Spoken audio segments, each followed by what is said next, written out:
BBC বাংলার অধিবেশন প্রবাহতে আপনাদের স্বাগত। আজ আপনাদের সাথে লন্ডন স্টুডিও থেকে আছি মানসী বড়ুয়া, আর ঢাকায় আমার সাথে থাকছেন আকবর হোসেন। বাংলাদেশের সর্বশেষ গুরুত্বপূর্ণ আপডেট সংবাদে আপনাকে স্বাগত। শুরুতেই সংবাদ শিরোনাম, পরে বিস্তারিত। প্রথমে জানাবো আমাদের হাতে থাকা সর্বশেষ গুরুত্বপূর্ণ সবথেকে তাজা আপডেট সংবাদ। চট্টগ্রামে কনসার্টে জয় বাংলা স্লোগানকে কেন্দ্র করে ভাঙচুর, গোলাগুলি। চট্টগ্রাম নগরের জিসি কনভেনশন সেন্টারে কনসার্টে জয় বাংলা স্লোগান, শেখ হাসিনা স্লোগান দেয়া নিয়ে দুই পক্ষের মধ্যে মারামারি, গোলাগুলির ঘটনা ঘটেছে। এতে এক তরুণ গুলিবিদ্ধ হয়েছে। তাকে চট্টগ্রাম মেডিকেল কলেজ ঢামেক হাসপাতালে ভর্তি করা হয়েছে। তবে শরীফ কার গুলিতে আহত হয়েছে তা এখনও জানা যায়নি। এরপর জানাবো শেখ হাসিনার বিরুদ্ধে যুক্তিতর্ক শুরু, আজ হবে সরাসরি সম্প্রচার। ক্ষমতাচ্যুত প্রধানমন্ত্রী শেখ হাসিনা সহ ৩ জনের বিরুদ্ধে ২৪ জুলাই আগস্টে ছাত্র জনতার গণ অভ্যুত্থানে সংগঠিত মানবতা বিরোধী অপরাধের মামলায় যুক্তিতর্ক আর্গুমেন্ট উপস্থাপন করা হবে। আজ প্রথম দিন প্রসিকিউশন যুক্তিতর্ক উপস্থাপন করবে। এরপর শেখ হাসিনা পক্ষের আইনজীবী নিজের যুক্তি তুলে ধরবেন, আর শেষ পর্যায়ে প্রসিকিউশন যুক্তি খণ্ডন করবে। কয়েকদিনে এই শুনানি শেষ হলে মামলাটি রায়ের পর্যায়ে চলে আসবে। এদিকে সশস্ত্র বাহিনীর আর কোনো কর্মকর্তার বিরুদ্ধে গ্রেপ্তারি পরোয়ানা জারির পরিকল্পনা নেই। আন্তর্জাতিক অপরাধ ট্রাইব্যুনালের আইসিটি প্রধান প্রসিকিউটর তথ্য উদ্ধৃত করে প্রধান উপদেষ্টা প্রেস সচিব জানিয়েছেন, বর্তমানে সশস্ত্র বাহিনীর আর কোনো কর্মকর্তার বিরুদ্ধে গ্রেপ্তারি পরোয়ানা জারির কোনো পরিকল্পনা নেই। এবারে জানাবো সেনাবাহিনীর পেশাদারিত্ব রক্ষায় সংশ্লিষ্ট অপরাধের নির্মোহ বিচার গুরুত্বপূর্ণ। বিবৃতিতে বিএনপি, গণতন্ত্র মানবাধিকার বিএনপির পেশাদারিত্ব রক্ষায় সংশ্লিষ্ট অপরাধের নির্মোহ বিচার গুরুত্বপূর্ণ বলে জানিয়েছেন বাংলাদেশ জাতীয়তাবাদী দল বিএনপি। আজ বিএনপির জ্যেষ্ঠ যুগ্ম মহাসচিব অ্যাডভোকেট রুহুল কবির রিজভী সই করা এক বিবৃতিতে এমনটা জানিয়েছে দলটি। এবং সর্বশেষ জানাবো লেবাননে ইসরায়েলের ব্যাপক বিমান হামলা, ৩০০টির বেশি যানবাহন ধ্বংস। দক্ষিণ লেবাননে আল মাসাইলে সড়কের পাশে ৬টি ভারী যন্ত্রপাতি স্থাপনায় বিমান হামলা চালিয়েছে। ৩০০টিরও বেশি যানবাহন ধ্বংস করেছে দখলদার বাহিনী। এই হামলা চালানো হয়েছে বলে স্থানীয় সংবাদ মাধ্যমের বরাত দিয়ে জানিয়েছে বার্তা সংস্থা আনাদুলো। স্বাস্থ্য মন্ত্রণালয়ের এক বিবৃতিতে বলা হয়েছে, দেশটির রাষ্ট্রীয় সংবাদ সংস্থা এনএনএ জানিয়েছে, হামলায় একজন সিনিয়র নাগরিক নিহত হয়েছে এবং আরও একজন সিরিয়ান এবং 2 নারী সহ লেবাননের অন্তত 6 জন আহত হয়েছে। জানা গেছে, এসব লেবাননের সশস্ত্র সংগঠনের ঘাঁটিগুলো লক্ষ্য করে এই হামলা চালিয়েছে। এতে বিলিয়ন ডলারের ক্ষয়ক্ষতি হতে পারে, যাতে ৩০০টির বেশি যানবাহন পুরোপুরি ধ্বংস হয়ে গেছে। ব্যাপক হারে বিমান হামলা চালানোর ঘটনায় পুরো এলাকায় ভূমিকম্প অনুভূত হয়। প্রিয় দর্শক, এতক্ষণ শুনছিলেন সংবাদ শিরোনাম, এবারে বিস্তারিত। তবে তার আগে বন্ধুরা, অনুরোধ থাকবে এই সংবাদটিতে একটি লাইক দিন। এই চ্যানেলে আপনি নতুন হয়ে থাকলে আমাদের সংবাদটি দেখতে দেখতে চ্যানেলটি সাবস্ক্রাইব করে রাখুন। কমেন্ট করে বন্ধুরা আপনার মূল্যবান মতামত জানিয়ে দিন আপনি বিশ্বের কোন দেশ থেকে বা বাংলাদেশের কোন স্থান থেকে আমাদের সংবাদটি দেখছেন এবং শুনছেন। আর বন্ধুরা, সংবাদটি আপনার সোশ্যাল মিডিয়া ফেসবুকে শেয়ার করে বন্ধুদেরও দেখার সুযোগ করে দিন। এবারে বিস্তারিত।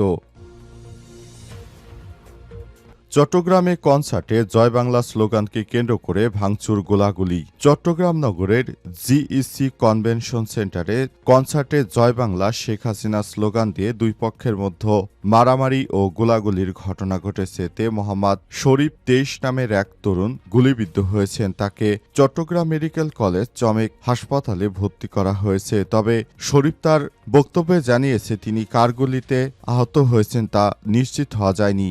রাত 8:30টার দিকে ঘটনা ঘটে। এ সংক্রান্ত 24 সেকেন্ডের একটি ভিডিও সামাজিক যোগাযোগ মাধ্যমে ছড়িয়ে পড়েছে। ভিডিওতে দেখা যায়, একটি পক্ষ কনভেনশন সেন্টারে মূল ফটক ভাঙচুর করার চেষ্টা করে সময় ভেতরে থাকা আইনশৃঙ্খলা রক্ষাকারী বাহিনীর সদস্যরা পরিস্থিতি নিয়ন্ত্রণে আনতে গুলি ছোড়েন। খবর পেয়ে বিএনপি ও ছাত্রদলের নেতাকর্মীরা হলের সামনে জড়ো হন। জিসি মোড়ে কনভেনশন সেন্টারে মোটরসাইকেল উৎপাদক একটি প্রতিষ্ঠান কনসার্টের আয়োজন করে। এতে ব্র্যান্ড দল আর্টসেল গান পরিবেশন করতে আসে। কনসার্ট সবার জন্য উন্মুক্ত ছিল। সন্ধ্যায় কনসার্ট শুরু হলে শেখ হাসিনা বলে স্লোগান দিতে শুরু করে কিছু লোক। অনেকেই তা মোবাইল ফোনে ভিডিও করে, পরে হট্টগোল শুরু হয়। কনসার্ট পণ্ড হয়ে যায়। কনভেনশন সেন্টারে ভাঙচুর শুরু হয়। এখন সেখানে আইনশৃঙ্খলা রক্ষাকারী বাহিনীর সদস্যরা রয়েছেন। প্রত্যক্ষদর্শী মোহাম্মদ নাইম বলেন, কনসার্ট চলাকালে একটি পক্ষ সেখানে জয় বাংলা স্লোগান দেয়। স্লোগান দেয়া ব্যক্তিরা ছাত্রলীগের কর্মী। এ নিয়ে ছাত্রদলের নেতাকর্মীরা প্রতিবাদ জানায়। এরপর দুই গ্রুপের মধ্যে সংঘর্ষ শুরু হয়। সংঘর্ষ চলাকালে পুলিশ পরিস্থিতি মোকাবেলা করার জন্য গুলি ছুড়তে বাধ্য হয়। তবে অনেকেই বলছে বিএনপির গুলিতে বিএনপির অপরপক্ষের নেতাকর্মী আহত হয়েছে। তবে সঠিক কারণ এখনও তদন্ত করে জানা যায়নি।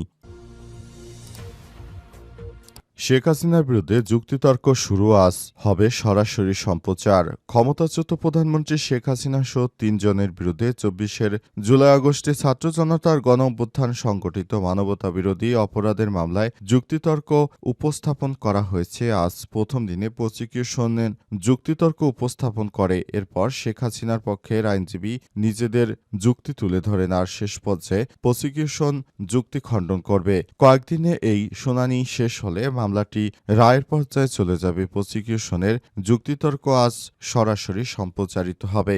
আন্দোলনের নেতৃত্ব দেয়া নাহিদ ইসলাম এবং দৈনিক আমার দেশ পত্রিকার সম্পাদক ডক্টর মাহমুদুর রহমান সর্বমোট সাক্ষ্য দিয়েছে ৫৪ জন সাক্ষী। মামলায় প্রসিকিউশনের পক্ষে chief prosecutor Mohammad Tajul Islam, prosecutor Mizanul Islam ও গাজী এইচ তামিম শুনানি করেছে। সেই সঙ্গে অপর প্রসিকিউটররা শুনানিতে উপস্থিত থাকেন। পলাতক শেখ হাসিনা এবং আসাদুজ্জামান খান কামালের পক্ষে শুনানি করেন রাষ্ট্রে নিযুক্ত আইনজীবী আমির হোসেন। এই মামলায় গ্রেপ্তার হয়ে রাজসাক্ষী হওয়া সাবেক আইনজীবী চৌধুরী আব্দুল আল মামুনের পক্ষে আছেন আইনজীবী জায়েদ বিন আজাদ। সশস্ত্র বাহিনীর আর কোনো কর্মকর্তার বিরুদ্ধে গ্রেপ্তারি পরোয়ানা জারির পরিকল্পনা নেই।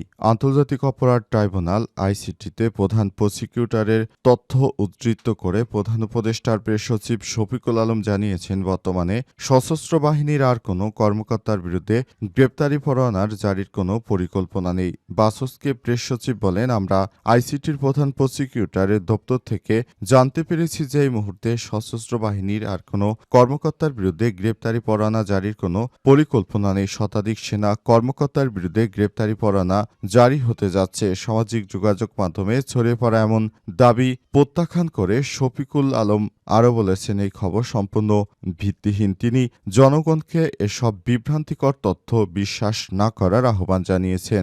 এই ধরনের অপপ্রচার সাধারণ মানুষের মধ্যে, বিশেষ করে সশস্ত্র বাহিনীর ভেতরে বিভেদ সৃষ্টির উদ্দেশ্যে চালানো হচ্ছে।